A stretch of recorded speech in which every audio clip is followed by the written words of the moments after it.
এই গ্রামের মানুষ দুদিক থেকে পিষ্ট।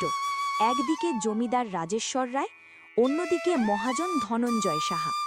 গ্রামের তিনজন কৃষক হরিচরণ, নিতাই আর গোপাল জমিদারের জমিতে চাষ করে কোনো রকমে সংসার চালায়।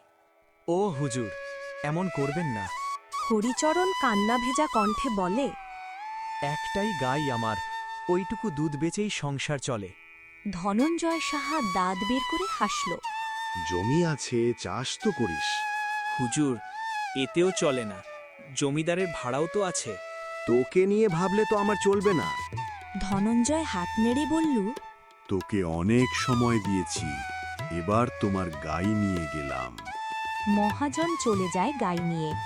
হরিচরণের চোখ ভিজে যায়। নিতাই আর গোপাল এগিয়ে আসে। মহাজন আমার একটাও কথা শুনল না।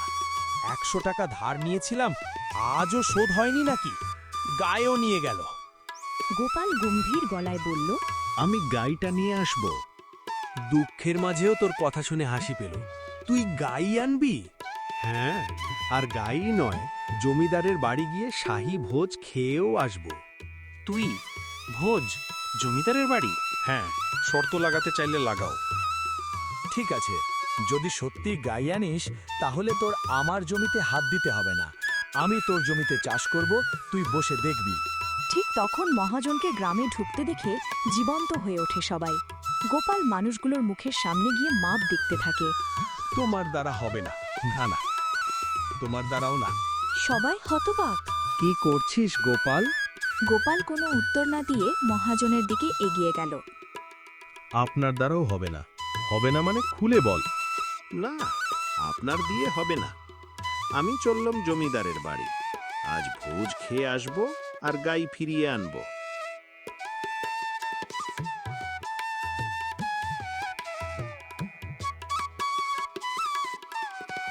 কি চাই তোর? একান্ত জরুরি কথা হুজুর, শুধু আপনিই পারবেন। চল ওদিকে আয়। গোপাল ফিসফিস করে কিছু বলে, হাতে মাপ দেখায়। 1 মুঠো, তারপর আরো বড়, আরো বড়। এত বড় সোনার মুঠো! এ কৃষককে বোকা বানিয়ে নিলে তো আমি কোটিপতি। ওরে দাস, নিয়ে যা একে, ভালো করে খাওয়াবি দাওয়াবি, আপ্যায়নে কমতি যেন না থাকে। খাও বাবা, লজ্জা করো না। মাছ, ভাত, ক্ষীর, রাজভোগ সব খেয়ে নাও। জীবনে এমন ভোজ খাইনি হুজুর। শাহী ভোজ শেষ হয়ে এবার নরম বিছানায় ঘুমাবো। সকালে জমিদারের বউ উত্তেজিত। বলো তো বাবা, সোনাটা কোথায়? গোপাল কখনো বলে এতটা আর কখনো এতটা। তাহলে প্রতিদিনই 1 লাখ টাকার মতো সোনা পাবো তো? হ্যাঁ হুজুর। তাহলে কোথায় সোনা দেখাও। আমার গাইটা জানেন তো, সে যে গোবর করে ঠিক এমন মুঠো করে। কি ভাবছিলাম, যদি গোবরের বদলে মুঠো মুঠো সোনা দিত তাহলে দাম কত হতো, তাই জানতে এসেছিলাম। দুষ্টুমি করতে এসেছিস? বের হয়ে যা এক্ষুনি।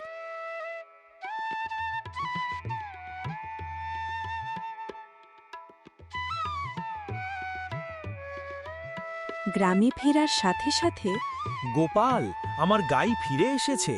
মহাজন নিজে এনে দিয়েছে। বলেছিলাম না, গাইও ফিরবে, ভোজও খাবো। আজ থেকে তুই আমার জমিতে কাজ করবি না, আমি তোর জমিতে কাজ করব। গোপাল, তুই আসল নায়ক। এভাবেই বুদ্ধি আর হাস্যরস দিয়ে গোপাল জিতল সুবর্ণ গ্রামের মানুষের মন।